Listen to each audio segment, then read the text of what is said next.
Sally Field won a Best Actress Oscar for her portrayal of a labor activist named Norma Ray in a movie by the same name.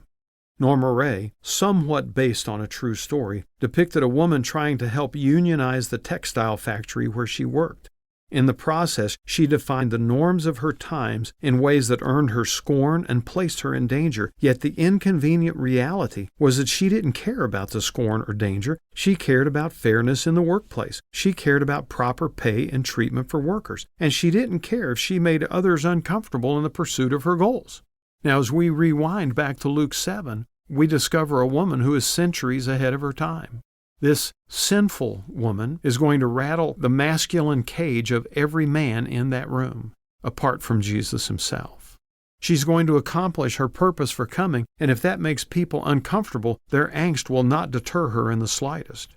Her mission? To give honor to Jesus. Her methods? Scandalous behavior in front of the proper people of her community. What did that look like? As we've seen, it begins with her violation of social protocols and entering a men's-only event. For a woman to enter the room at that time, unless she was there to help serve the meal, would have been shocking. Who did she think she was? Violation of this testosterone-only zone would have sent shockwaves throughout the community, but her motives will become abundantly clear.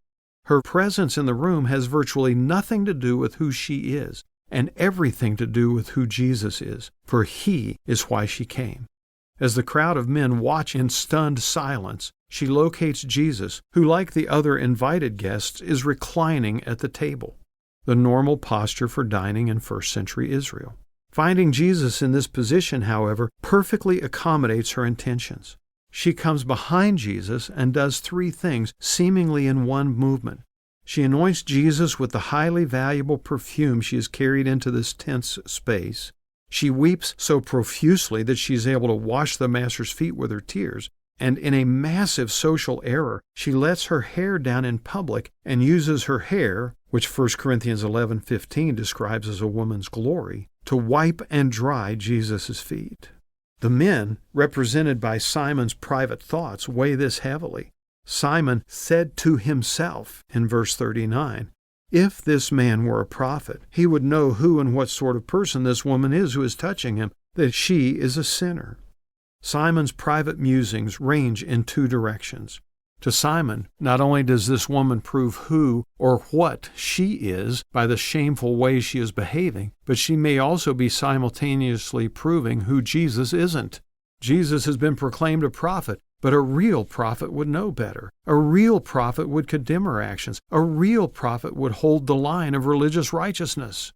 To Simon the Pharisee, everything about this is wrong.